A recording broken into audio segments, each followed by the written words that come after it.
going to start recording. Yeah, so welcome everyone. Thank you so much for joining us. I think there'll be some more people coming in over time. There's lots of people that are probably going to spam the meeting in the waiting room, so we'll just keep an eye on that.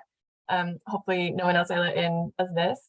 So just to say that I'm Andrea Gibbons. I'm the network coordinator with Food for Life get-togethers, and we're all about bringing people together through how we grow, access, cook, and share food, and thinking about how we build well-being and our connections to each other and to the land through how and what we eat. And so I'm just extremely happy today to introduce Kirsty from Edinburgh Food Social, who's going to actually be cooking risotto with us here. She'll tell more about that and talking through top tips and tricks around how to do community cooking sessions and teach people how to cook or like how to cook better. So I'm super excited. So I'll just to say, if everyone, I'm going to put her on spotlight. If you can, she'll just, yeah, there's no PowerPoints today. We're just going to do it all live action. It's super exciting. She also will have a window open to be looking at the chat, but she'll also be doing stuff. So I will also be monitoring the chat. If you've got questions, please do just put them in the chat. And also, as it's always really nice to know kind of who's joining us, who's in the session. So if you want to sort of introduce yourself in the chat as well, that would be lovely. Hope I don't have to remove anybody else. That was very stressful. Yeah, so just introduce yourselves in the chat if you'd like, and then as she's going through stuff, feel free to throw questions in the chat, and there will be a chance at the end also to talk through some stuff. And we'll have she's still developing this amazing one-pager for us to share at the end. Yeah, so I'll hand it over to Kirsty now. Thank you very much, Andrea. Yeah, well done for dealing with that slightly complicated start there, but we're on now. So I'm Kirsty. I run Edinburgh Food Social. I'm a professional chef, and we are a social enterprise that we do catering of events and things, and we use the money from that and then other funding to do community cooking classes, meals for people in food poverty, and various different sort of work in schools and social projects across the city. So we have spent the last few years feeding the community, as many of you guys I'm sure have, and we've spent since 2015 the organisation has done cooking classes and basically want to gather together some of the knowledge and tips and tricks that we've learned and things we've done that have worked and things that we haven't worked so well, pass it all on to you guys so you're not reinventing the wheel and can be doing the best community cooking classes at your end possible. Now, as Andrea said, I've opted for a bit of come along to cook along sort of session where I'm going to be kind of cooking a recipe and chatting through it as a sort of way to explain to you how to run community cooking classes, which hopefully is going to work and hopefully will inspire you guys to think of more sorts of questions. We'll sort of easily explain how and why we do different things we do. But I really want to make sure that you guys all feel like you can ask questions. There are no silly questions. I mean, I can't guarantee I'll know the answers, but hopefully I will. And if not, other people might. But please just ask, say things as you go along. I've got this camera here to hopefully show you what I'm kind of doing cooking wise. And I've got a laptop over there, which has the chat open, so I can hopefully see things that are coming up and we can engage as we go. So I want this to be as collaborative as it can be, despite the fact I'm running a session, if that makes any sense. So I'm just going to go ahead and get started. So today we're going to be doing a pumpkin and barley risotto. So this is a recipe, sort of meal that we have done so many times with community groups across the city. And we've chosen it for a number of reasons. Last autumn was when it started doing it. It was very much pumpkin season. You can see we've got all sorts of pumpkins that we are getting donated in from the wonderful Kilduff farm. And most people have pumpkins readily available to them. So it was a good recipe in that sense for people seasonal to use up what they had, but also it's so easy to substitute. Now, a risotto is something that quite a lot of people have heard of, so it's a kind of good in that sense, but we're doing it a bit differently and we're doing it with barley. I'm going to talk about that more in a second, but we're going to start with our onion. So for some of you that know how to cook, this is going to seem so patronizing, so apologies, but I'm just going to explain and do things kind of how we do it. So we want every class that we teach to include knife skills. So that is the keys, basics on how to hold and how to use your knife.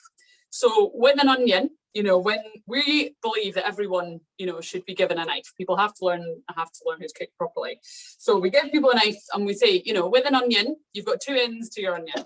You've got the root of the onion, which is where the straggly bits, where it grows in the ground, and you've got the top of the onion. Now, what we want to do is we want to chop off the top of our onion, and then we want to chop our onion in half through the root. We want to peel our onion, so you can keep the peel and all your vegetable scraps, and we can boil them into vegetable stock. We're not going to do that today, but that is what you can do with them. Now, we've got half an onion. Now, whenever we're chopping anything, we want to create flat surfaces. Flat surfaces always make it easier and safer for us to chop. So a flat surface with the root at one end, and we're going to keep that root there because it's really going to help hold it together. Now you can see our onion has lots of lines going from the root to the top. Now, if you slice along those lines, you're far less likely to cry when you chop your onion. However, I've been a professional chef for years. I've worked in kitchens for chefs that have been chefs much longer. And I promise you that even professional chefs cry at onions. Sometimes it just happens.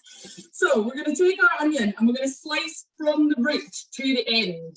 So we get long, thin strips. And we're going to do that all the way across. So as we're doing this, we're going to demonstrate it. And then if I'm teaching a class, what I'm going to want to do is walk around the room and see that people are doing that. So we'll look at how people are engaging with it, help them stop. Then nearly always we're going to learn that different people have different abilities. There'll be lots of people that are not kind of managing to chop it correctly. So we've got our onion in slices across attached to the root. And then I'm going to introduce to people to what we call the claw. So this is what we call the claw, and I make everybody do it in the class, adults, children, whatever. This is our claw. This means if we have our hand that holds our vegetable like this, then if our knife is to slip, it simply runs down our fingers and our nails protect it. It is not chopping any ends of our fingers, it is going down. So making everyone in the class do our claw. Your claw holds your onion and then you cross across the way. So you're cross-cutting the cuts we've already done to end up with a lovely diced onion.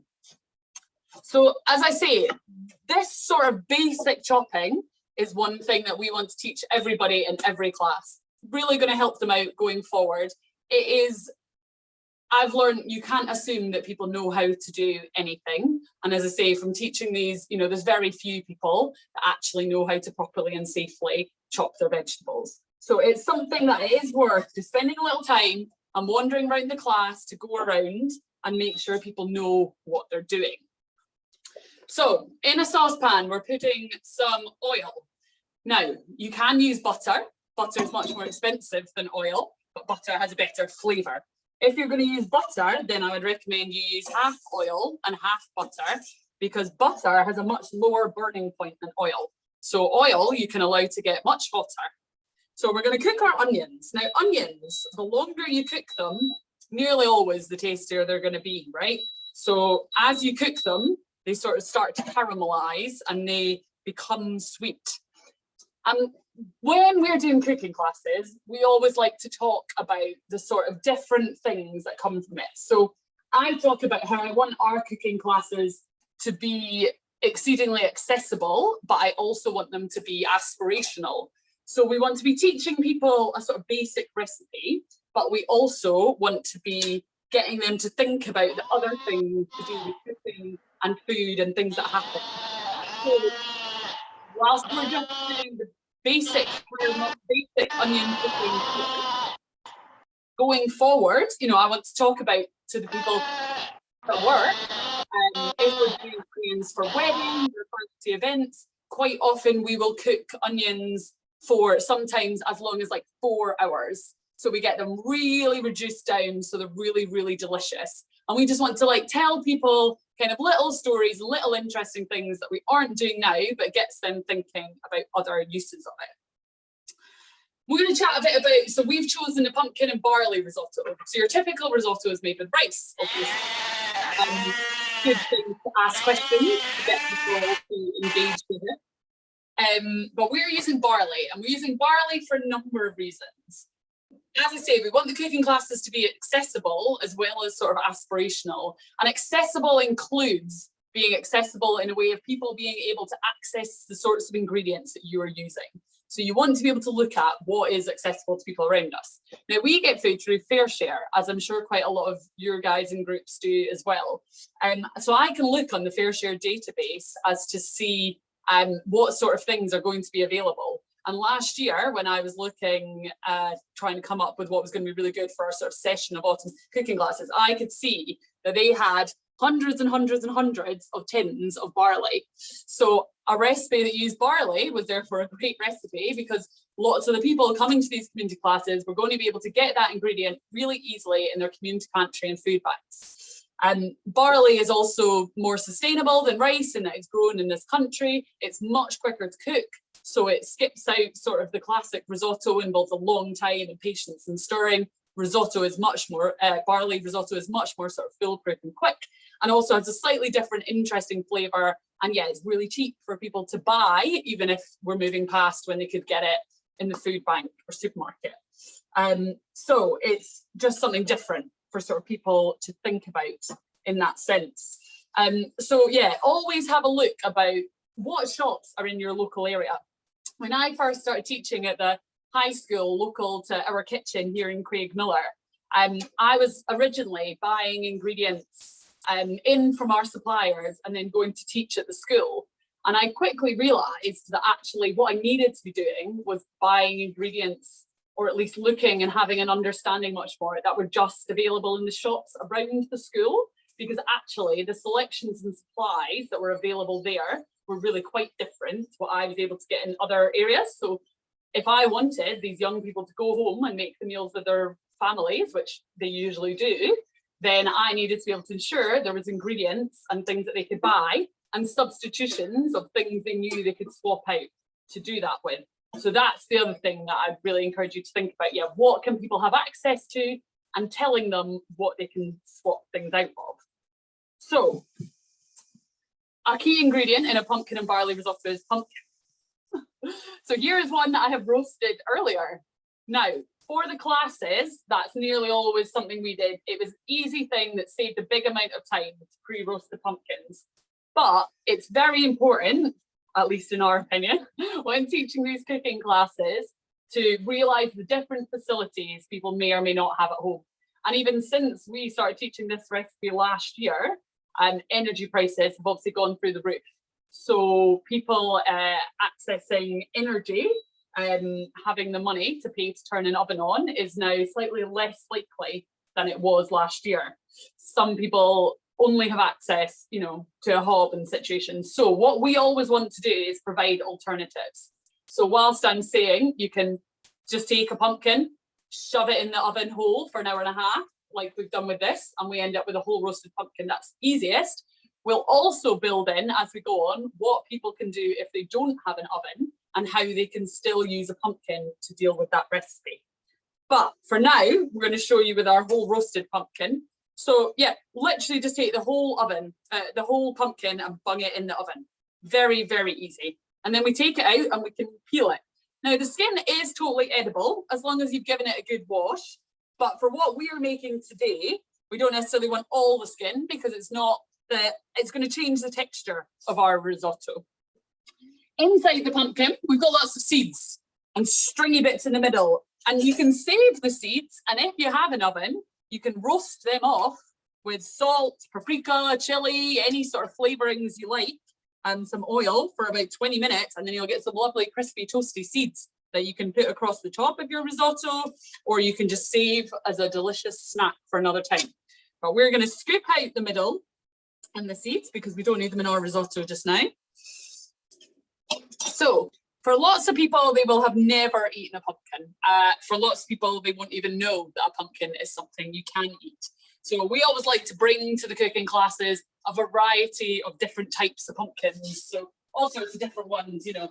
We've got little munchkin pumpkins, we've got red tractor pumpkins, you know, we've got crown prince pumpkins that are really good for making skin on wedges and these sorts of things. just to get people thinking about and engaging with all the different sorts of vegetables and variety of things that are out there, and where they can access them from, and find them available. Most people will have only seen a sort of £2 pumpkin carving sort of kit with a pumpkin in their local supermarket, and those pumpkins are edible. They're totally edible. They're just not going to be as tasty because they've basically been grown as quickly as possible, but totally edible. My mum has a friend that every year goes round all the local houses and asks to collect in their pumpkins afterwards, or picks them up off the street when they put them in the bin to make meals out of them. So you can be that person too. Why not? You know, no food should be wasted.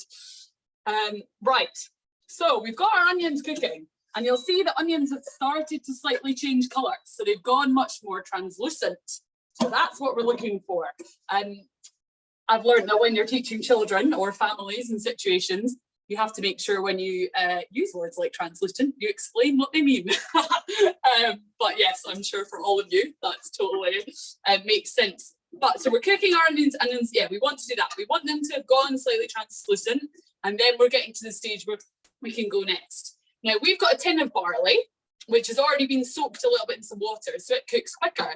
But if you're using just a bag of barley that you've bought in the shop, which you can get pretty cheaply, then you want to add your barley and just toast it off a little. So not adding any liquid, but just add in your barley and toast it off with your onions, and you can add some garlic and things until it gets slightly dark brown, and then it's going to add some lovely nutty flavour to it.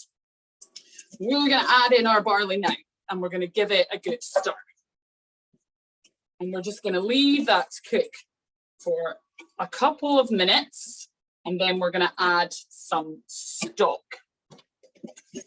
So we want to be thinking about the different things, as I say, that also can be slightly aspirational to people. So, you know, we tell different stories about how we do different things. I've talked about, you know, we'll talk about the caramelized onions, but then we'll also talk about a wedding we did, a vegan wedding we did that used a sort of crushed pea and mint risotto, and how we did that and how we'd scale up. So at the moment, I'm just teaching a small portion that people could make in their home for themselves, but we'll chat to people about how, if you wanted to make much more of this, here's the easiest ways to do it, but also which bits can be done in advance. So this recipe, for example, is very easy because you can make the whole thing in advance and then reheat it easily. All you need to do is add a little bit of water or a little bit of, you know, stock or flavoured liquid, whichever you prefer, and give it a good stir, and it's totally easy to heat up again. You can heat it up in an oven, you can heat it up in a hob. You can also, with this recipe, stop at any stage and then continue it later, because it is a recipe that inherently, as a base, is vegan. You don't have to worry quite so much. You know, you've not like half cooked some meat and are leaving it. So you could do this prep where you've got that onion in and the barley toasted, then, you know, go and turn it off, take the kids to school, do something else, come back tonight and finish it off, whatever works for you. So it's important for us also when we're teaching to try and help people engage as to like how they could do this in their real life, and that cooking is something that once you know certain tips and tricks and you build some confidence in it, it's like really easy to do and build in your day-to-day life. Now, we are not big on recipes as an organisation. We do give people something and some ideas, but we really think it's important that people learn to kind of think about it, and that whilst some things definitely taste better than others, food, everybody has different opinions. There is not really any right answer to food. So we want people to kind of trust themselves, learn their skills and fix it. So as I say, with this, you know, we're using barley, you could have used risotto rice, you could have used other rice, you could also use this base by just using pasta and doing it differently. We're using pumpkin, but we'll tell them that you can swap that out for basically any other roast root vegetable, or yeah, pureeing peas, or, you know, anything that can form a bit of sort of consistency around it. So it's trying to get people to think about how we can chop and change, and really importantly, getting people to practice just tasting their food. So quite often people will come and say, you know, is this right? How does this seem? Have I done it right? And you say, well, have you tasted it? And they'll say, no, you taste it. And I'll say, well, you need to taste it, because if you like the taste of it, you know, then we're right. I can also taste it, and we can chat about some things, but it's trying to get people to realise that they're making food that they want to eat and that they need to think about that and trust it. And there's things that you can do to help with that. So asking them to think about the acidity, asking them to think about, you know, the salt, the pepper, all of these different things. But it's important to get people to start kind of having some confidence and trusting themselves in what they're doing. So I'm just chopping up my pumpkin. Because it's been roasted, it's very soft. I'm taking the flat of my knife and holding on to the side that is not sharp and just using it to press down on my pumpkin like you do on a clove of garlic. And this is essentially a very cheap way of sort of very roughly pureeing our pumpkin. So it's ending up in a really nice paste. I've still got some seeds in there, I've got to cut them out. So our barley's had a nice sort of toast. It's in our pan, looking good. With our onions, add some flavour. We're going to add some salt. Salt helps bring out the flavour in food, but you need to be careful because too much of it's not very good for you. And we're adding some black pepper. Black pepper is actually very good for you. It helps digest your food. So you can be very liberal with black pepper, but I always say when you're seasoning or adding any flavour to anything, you can take it away. You can't take it away, but you can add more. So you can add more salt, you can add more pepper or chili or whatever. But once you've added it, you cannot easily take it out. So just add taste, be sparing, and then see how you go. So we're going to add our pumpkin in to our barley. Now you could add all sorts of different exciting herbs and things at this stage. One of my favourites would be sage. So we could add in some sage, or we could just put some sage across the top at the end. But the more sorts of herbs and flavours you add, you'll slightly change it as it goes. So we can see that our sort of pumpkin puree gets all nicely mixed up, and that basically forms a bit of a sauce for our risotto.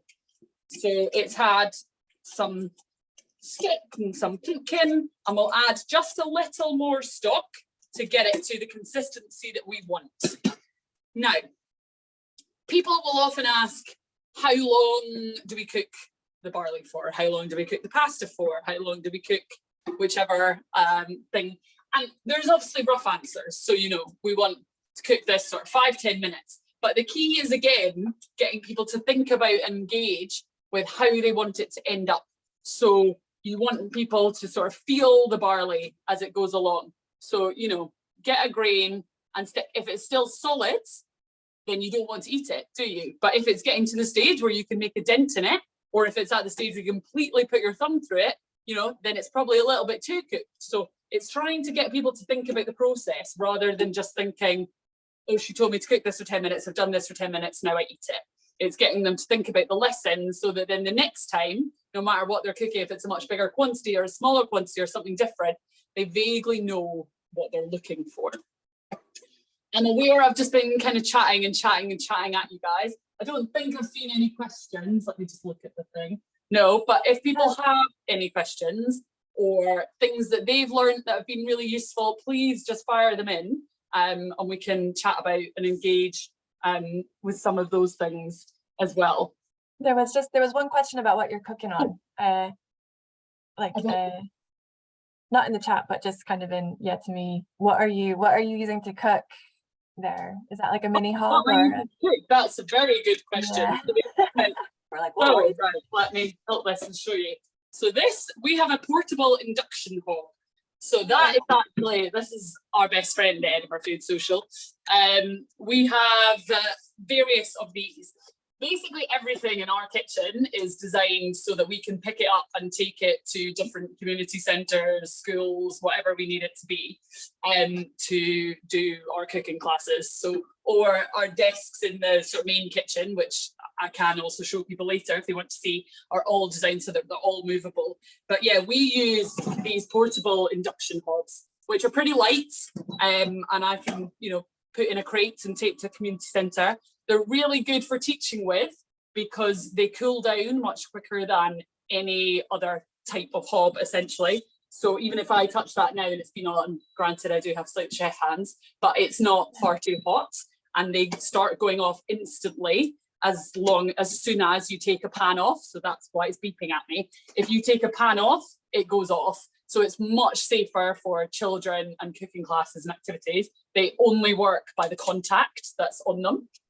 So I'm a big advocate of induction Those are hobs. so cool. I've never seen one of those. Like, those look amazing. Oh, see, I just forget the things. It's interesting, the things that I'm going to write that down. If that's yeah, like, I think that's super helpful because, I wouldn't have thought about, but that it sounds super safe and like such a good idea. I bet it's a little more expensive. You can buy them single, double, fours. We always get single ones, and we tend to lay out our cooking classes. I kind of put myself at the front in a station where people can see me, and then we lay out a table per family or however the things, and each one gets an induction hob. Each one gets some, a chopping board, a knife, a grater, some aprons, all of the things they need. But a single induction hob, I'd say they're definitely a very useful thing to be able to have for these cooking classes. Safer, easier, and quite easy to transport, which is very good. Okay. Yes, grand. Okay. Yeah, we're getting some questions through now. So definitely put your questions in the chat, everyone. Yes, so special pans. There's one type, which now I cannot remember, that do not work on induction, but basically everything else does. So these are just like standard, very standard pans. I think if a magnet can work on it, then it works on an induction hob. I'm pretty sure that's the rule. But it's been a long time since I've had to think about this because everything in our kitchen and my kitchen at home works on induction hobs. But it's definitely not that you need expensive pans by any measure. It's just that, as I say, there's one type of metal that does not work because the contact doesn't have. So most places, like most community centres and things, if I've only brought some pans, their pans will also work. So it shouldn't be a massive concern, but that is a very good question and important to think about. Okay, we've had a really good question around what's the best way to prepare the pumpkins or root veg if you've not got access to an oven or are worried about energy. So that is a good question and something which I should have discussed when we added our pureed pumpkin. So if we've not had an oven to pre-roast our pumpkin in, then at the stage where we added our pureed pumpkin, instead what we would do is we would take our raw pumpkin and we would break it down. So we're going to chop it into small pieces. Again, encouraging people to think about what we can make flat. I'm just thinking, I'm going to chop this one, not the other one, because I need to use this one tomorrow. So we want people to make flat surfaces. So wherever possible, flat surface goes down. Pumpkin clean on the outside. If we're cooking it, we can eat the skin, make it easy for them. We're cutting it into strips. Now, next knife skill lesson. We've got our claw. Now we want to learn about our rolling knife. So the knife, we want to keep the end on the chopping board. We're not picking up our knife every time. That's not going to be good for our wrist in the long term, and it's not going to help us chop nicely. So it's rolling. The end of our knife is staying on the chopping board, and it's our wrist just lifting up the rest, and we're using our claw hand to push our pumpkin. So my knife's going down and coming up, keeping the end, and my claw is pushing the pumpkin along. And then I'm ending up with lots of strips of pumpkin. I'm cutting fat strips into two. So I've got skinnier strips, and then turning it and cutting across the way, rolling once again. Now, with our little chunks of pumpkin, at this stage, we would just add them. I've already got pumpkin in, so I'm not actually going to put it in, but we would just add them to our pan. And they would essentially boil in our stock with the rest of the risotto. So that's an easy way. The other option is you can pierce your pumpkin all over with a fork, like a baked potato, and put it in a microwave if you've got a microwave. So if you've got a really big pumpkin and want to do that, put it in the microwave for a bit. Either do it the whole time in the microwave or just partly in the microwave and then partly bring it out, chop it up and add it in to our risotto pan to cook. Okay, hopefully that answers that one. And as I say, if we give people instructions, which we don't do massively, but we try and get them to kind of write them down and things if they want to, then we'll lay out, if you've got an oven, if you've got a hob, if you've got a microwave. Recently I've been doing pasta making classes, and even for things like making a pesto, you know, if you've got a food processor, if you've got a pestle and mortar, or if you've got a rolling pin and a bowl, and what people need to do with the different things to end up what they need. The last question seems put off slightly. Kirsty, what is best make? If you could specify a bit more on that, I will hopefully be able to answer that. Sorry. Right, so we can see risotto is cooking down. We want a really nice consistency where it's not too runny. So we want to be able to kind of draw our spoon through the middle of it, part it, without it all just coming straight back into each other. So we want to cook off enough liquid, and we want our barley to be able to stick our thumb in and have a good kind of bite to it, but not smush it to pieces. And crucially, we have to taste it. That's how we know. So we're going to give it a taste, and we're going to see what else we need to add to it. I've learned it's really important when you tell people to taste things. If you don't taste it, nobody in the classroom will taste their own. They think you've not tasted it because it's not going to be nice. It sounds really silly, but it's something that I've learned makes a massive difference. So anytime you want people to taste things or try things, you need to taste yours or theirs or whatever to make them feel like they can actually do that, and you're not tricking them into some weird thing. People quite often seem to assume that it's not something they want to put in their mouth unless they have seen you put it in your mouth. So yeah, taste it, add more kind of salt, pepper as you go. Now, in cooking classes, I always think it's super important to have extra things that people can be doing. There's always some people are going to be much slower, some people with younger kids, or just, you know, whatever reason are much slower. But there's going to be some people who are much keener, much faster, who kind of knew what they were doing or just are very interested. So I always think it's good to have some other stuff that they can do. And it's also good to have extra things. So this recipe, it's fairly simple, and it's using things that people know. But I want to also introduce people to other things or things to make it a bit more exciting that they wouldn't necessarily have at home. So bring some extra things to go with it or on it.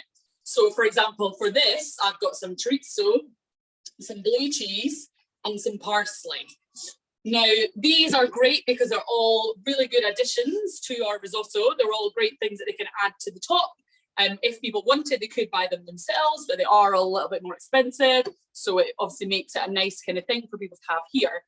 So what we would do is I would bring things like the whole roll of chorizo, the big thing of blue cheese, a big thing of parsley, talk to everybody about them briefly. And then people who are a bit further ahead, I would get them to do the prep for the class. So I'd say, you know, here's the chorizo, can you chop this up for everyone? That gives them a job, keeps them happy, keeps them going. If it's a kid, it also makes them feel really special that they're doing something for everybody else. And then you can also get them to fry it off if needed.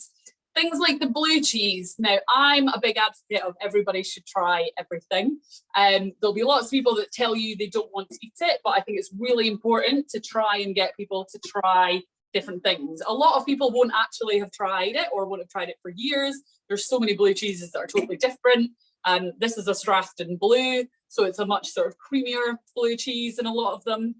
I think it's really good to try and get everyone to just try a bit of it. And again, try it with them, you know, go around, give everybody in the class a bit and encourage it as a kind of joint activity to get everybody to try it and engage with it. But yeah, it gives something to do. Now, on this, getting people to try and taste different things, it's definitely something that you can have problems with. And one of the things that I have learnt is that you need to speak to whoever the staff are at the community centre that you're running, or whichever group you're going to, or, you know, wherever it's being held. We go lots of different places and engage with lots of different groups, to make sure that they are on your side before the class starts. Now, that might sound pretty obvious, but for example, I did, of this recipe, in fact, a cooking class at a community centre last year, where before we had all finished making our risotto, one of the centre staff phoned the local chip shop and ordered 20 portions of chips, which got delivered to there. And when it came to time for everyone to eat their meal, she said, presented all these chips and said, oh, I didn't think any of you would like that, so I bought the chips.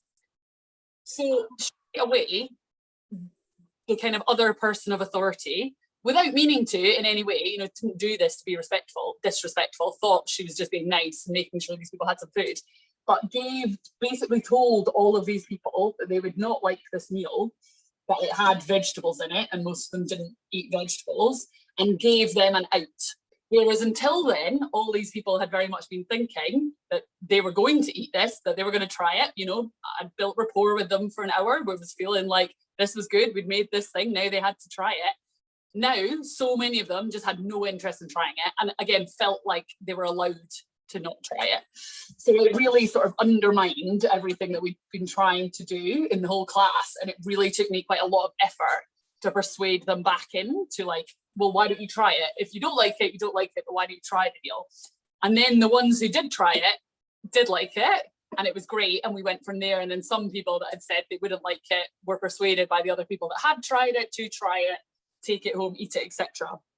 But that with teachers and schools or at community centres or anything, yeah, I've learned it's really important to have that conversation before you go around, you know, if you've got blue cheese and then the teacher says to the class, oh, I don't like blue cheese, every kid in the class then straight away thinks they don't like the blue cheese. So to ask those people to keep their opinions to themselves and allow people to form their own opinions of trying and tasting different things. Like, don't do a cooking class where you say, I don't like this. That's not going to help create good feelings and attitudes towards food. We need to be encouraging people to trying and doing these different things. So yes, having those conversations before you go. It's also really important to be working out who, if possible, is coming to your class. So what age are they? What sort of cultures are they from? So different cultures also have very different attitudes to food. So if I'm teaching a cookery class that's going to have people that can't eat pork, I'm going to want to know that before I got there. You know, sorts of different attitudes. You know, I might bring different levels of spice. You know, I volunteered at the refugee community kitchen in Calais for a while, and depending on where we're making food, you know, there was lots of Afghan refugees and they really liked acidic food. And then there was lots of Iranian refugees who really did not like that and really liked lots of sauce. So, you know, there's sorts of different things, and obviously different people are different within different cultures. I'm not saying that's entirely true of everyone, but you can sort of gather some information about what sort of might be interesting and good, yeah, how to meet some cultural sensitivities and dietary requirements of different people by finding out who might be coming. And it's also important, you never know who's going to turn up to community cooking class, but trying to ask in advance what dietary requirements people you have. Again, if you get someone who turns up who can't eat gluten or is a vegan and you don't have anything to teach them, that's not going to be an empowering experience for them, and is going to make them feel like cooking and the food world isn't something that they could engage in. So trying to always have something that they can do.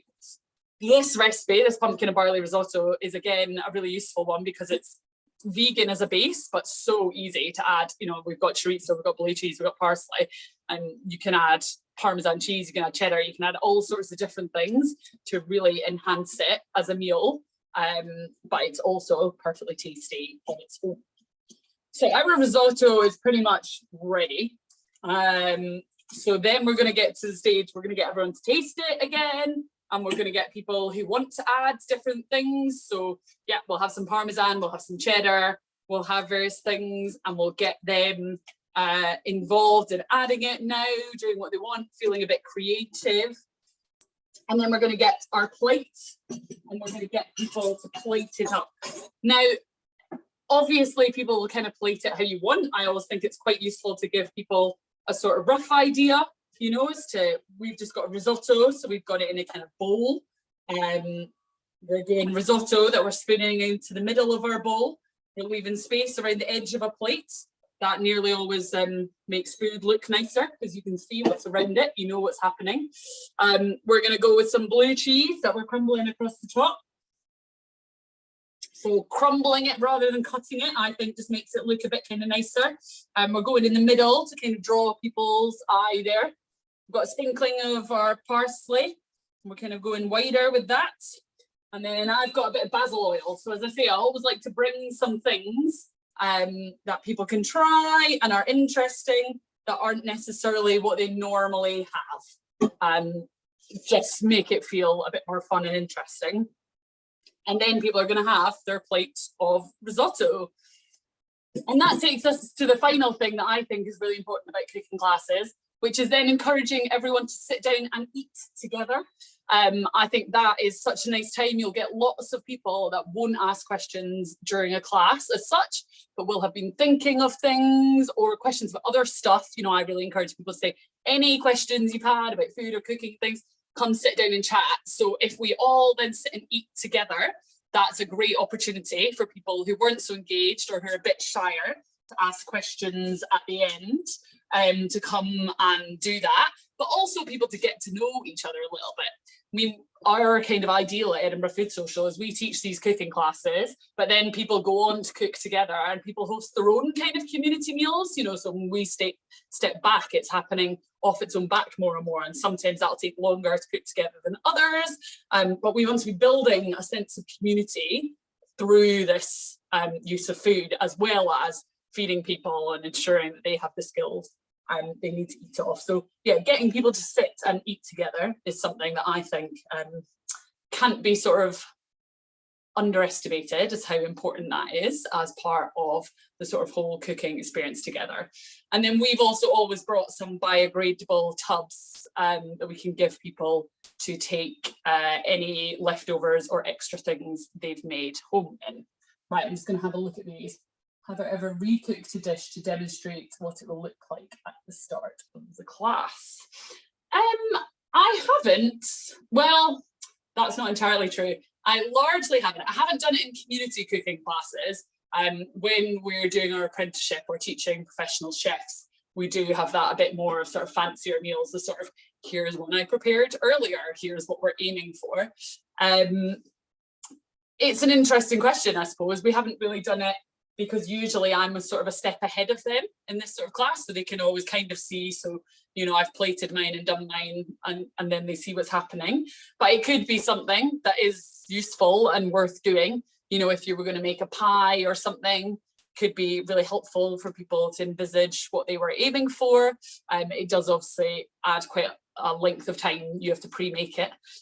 But if you wanted to, one of the things when I say that everyone should cook and eat together is quite often, sometimes people will mess things up. So with this pumpkin and barley risotto, the most common thing I've seen go wrong is people burn their onions. So no matter how many times you say to people, you know, once the onions have gone clear, you know, turn it down or add in, you know, your sort of barley and your liquid, people get distracted, they're doing other things. And they burn their onions is the most common thing. So it's good to be able to have, I usually prep more than I need, definitely, you know, so, and then I can give people some of what I had, or I can fix. Now, sometimes people won't even know I've fixed or slightly swapped out their meal. I'm just helping them along and they don't really know.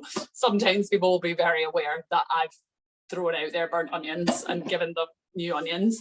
So again, if you were doing something like a sort of whole pie situation, having one that was already made, that was there in emergency in case somebody totally messed theirs up, would be potentially helpful, because then there is definitely something for them to eat and engage with at the end. However, as the instructor, you've nearly always made something. I don't think of it as my portion. I think of it as a communal portion that everyone can sort of engage with and look at. Grand. Okay. Are there any? I'm hoping I'm not missing any. No, just mine. I just added one in the end. I've been keeping an eye, so I think that's the one. I've had a question. Have I put in barley instead of rice? And yes. So we've used barley, yeah, because it's more accessible in the UK. You know, it's grown here, so it's much more sustainable. It's a really good in to talk about sustainable food, where food travels from, where it comes from. It's got a more interesting flavour and it's much quicker. So I could have made this much quicker than I was, you know, if I was just cooking it myself. If people were to do it at their home, I think, especially if you used tinned barley, then it would only take you, you know, if you'd already cooked off your pumpkin and things, about 10 minutes to make the whole meal. It is drained tinned barley and then replaced the liquid that was in the drained with stock, essentially. But yes, so we've done that, and it makes it much quicker. Whereas if we've done a standard risotto, it requires much more. You add the liquid, you wait until it's absorbed, you stir it, you add the liquid. So that could be a good thing, you know, if you wanted to do a follow-up cooking class with the same people, or if you had someone really interested. So quite often, you know, you'll have one or two people at the end of the session that seem really keen. Now, we always try and bring recipe bags to cooking classes. Sometimes with the same things, sometimes with different or like related, so that everyone that's come can take home a recipe bag. So if I've taught them pumpkin and barley risotto, I might give them a pumpkin to take home, but then I might give them sort of similar things that they could use the skills they've learned that has a slightly different sort of recipe or something in it for them to try when they get home. You can just give them the exact same thing, so then they can make it at home again, sort of learning. But yeah, getting them to think and engage with it.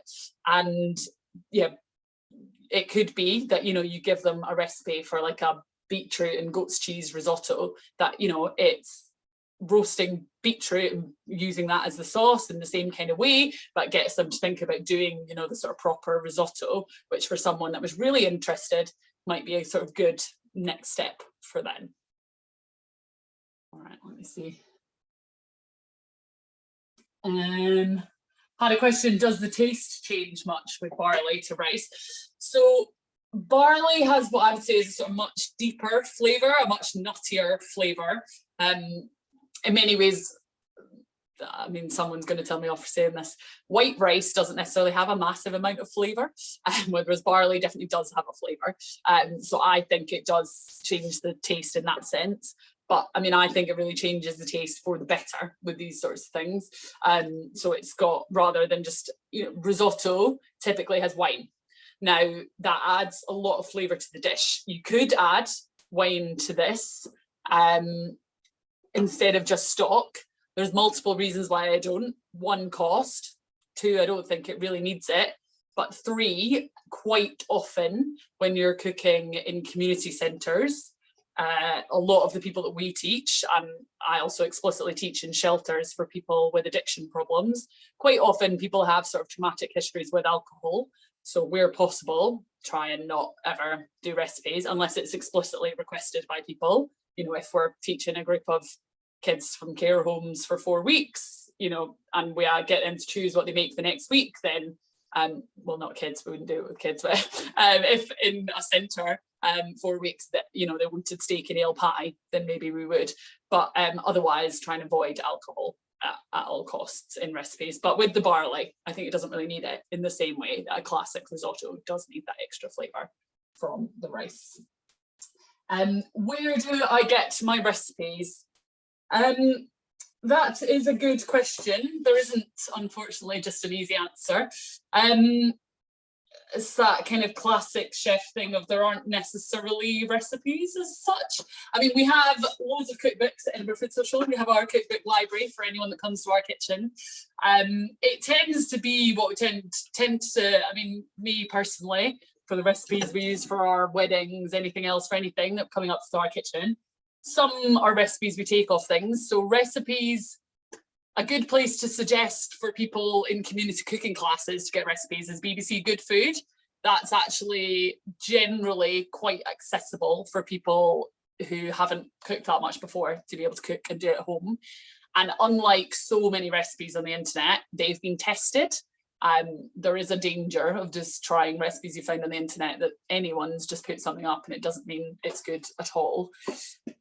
So we draw recipes, you know, there's great British chefs have, you know, sort of more complicated recipes and things. And then in classic chef style, I just change them and edit them as I like and as I go and swap things, and not really ever doing it exactly the same way. But yeah, I mean, as you learn about food and flavours, that kind of tends to be. So you look at what you have in the fridge and you think, what can I do with this and how can I change this and do with it? So I'm not sure that was a super helpful answer to your question, but hopefully a variety of places. But yeah, one that I think is quite good to suggest to people in community cooking classes is BBC Good Food. Do I have any tips on making easy, cost-effective veg stock? That is a good thing. So from today, from this little cooking class, we've gathered some veg bits. And I think as you cook and as you go, the ends of your vegetables make incredible vegetable stock. Now, if you're not cooking very much or gathering very much, then you can just put them in a bag in the freezer until you've gathered a few. So you want things like the skin of your onions and the roots of your onions, the ends of your carrots. If you peel your carrots, in general, we encourage people not to peel them, to just wash them, because actually so many of the nutrients and the good bits are in the peel. But if you're peeling your veg, keep your peelings. You then, yeah, if you're not going to have enough to make it straight away, or not going to make it for a while, keep it in the freezer for a bit. Then get out all your veg bits. You can fry them off really lightly in a pan, not massively, but just to get a bit of the colour and flavour out, and then cover them with water and just boil them for a short period of time. You know, can be kind of about half an hour, can be 2 hours, depending on how much we've got going on in the saucepan. Again, the answer is taste it. You know, does it taste good? Does it start to taste of lots of nice vegetables? And we can add some aromatics, so some whole black peppercorns, rosemary, thyme, different things that you've got in your kitchen or the garden that you can find into your veg stock. And then what you want to do is sieve it out. So, or colander or whatever you've got. So take out sort of all the bits and end up with the liquid. At that stage, your liquid is going to be full of sort of nutrients and flavour and things. I mean, the other thing that you can keep and add into your veg stock, you know, if you've boiled some broccoli, the liquid, the water that you boiled the broccoli in or boiled your carrots in, it's full of all vitamins and good stuff. You know, you can keep that and add it to veg stock.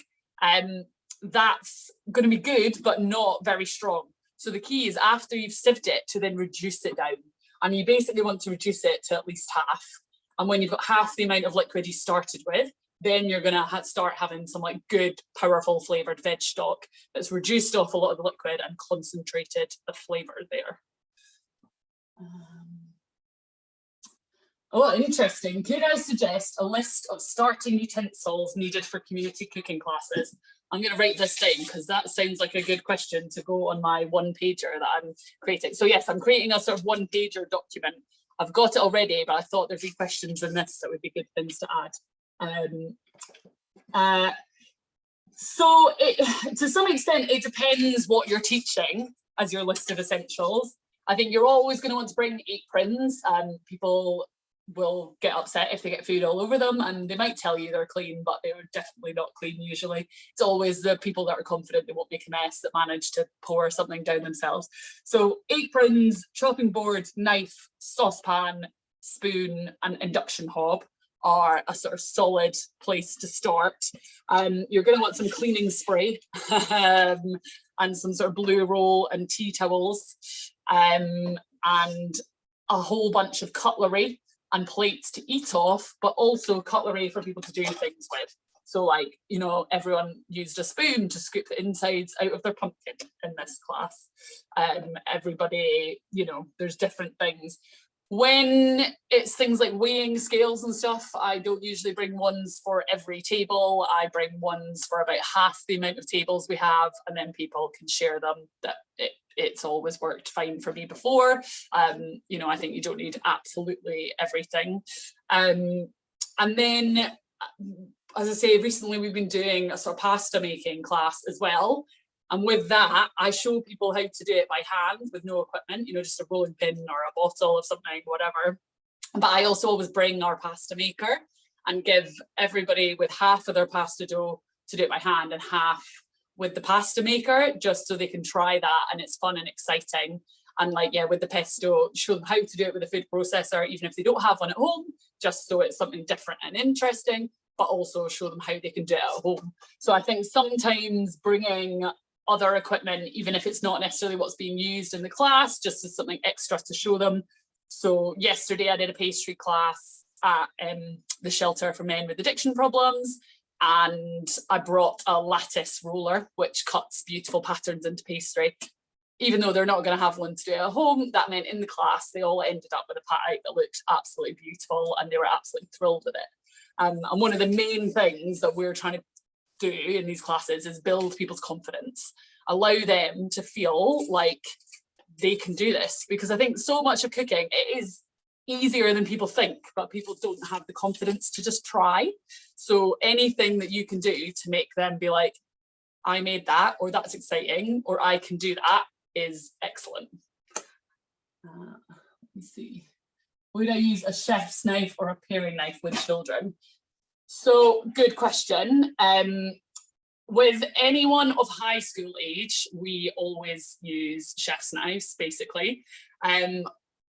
It's an important part of cooking that people learn to use a knife, is how I see it.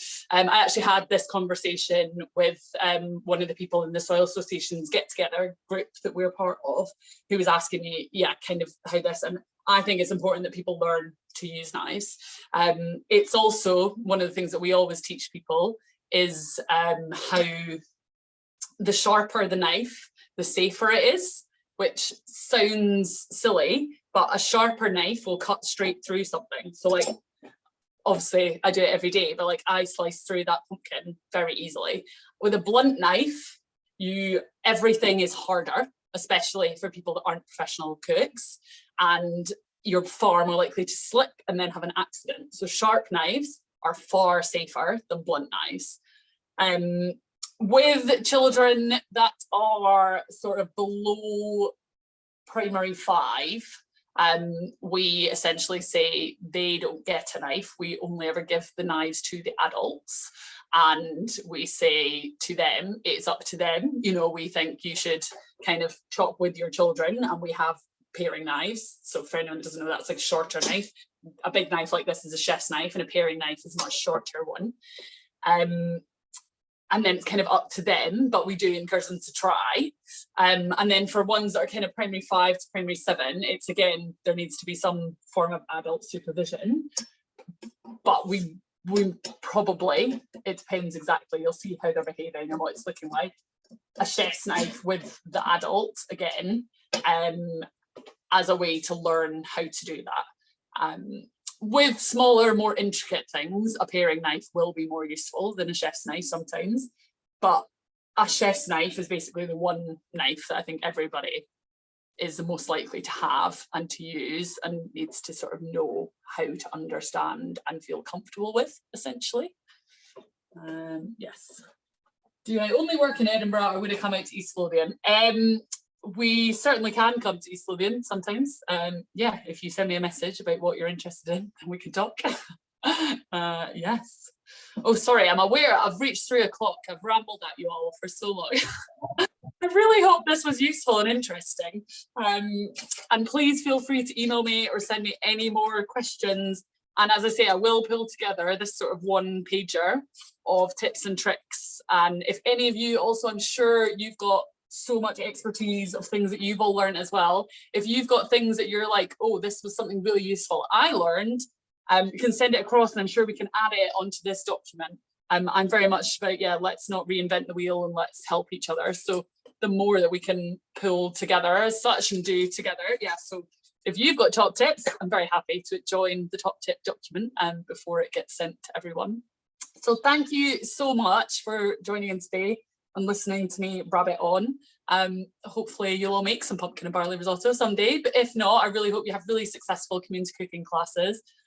Cooking and food are so important and can help change everything so much. So thank you so much and good luck, and thank you to the Soil Association for putting this on. Thanks so much. No, this was amazing. So just to say that I actually don't have your email, but I don't have it here, like to post in the chat. But if you guys, anyone that wants to, can email me, and I can go ahead and forward stuff or pass stuff along. Just a huge thanks to Kirsty. That was amazing. I actually do have a pumpkin. Hopefully making risotto. It's gonna be great. But yeah, thank you so much.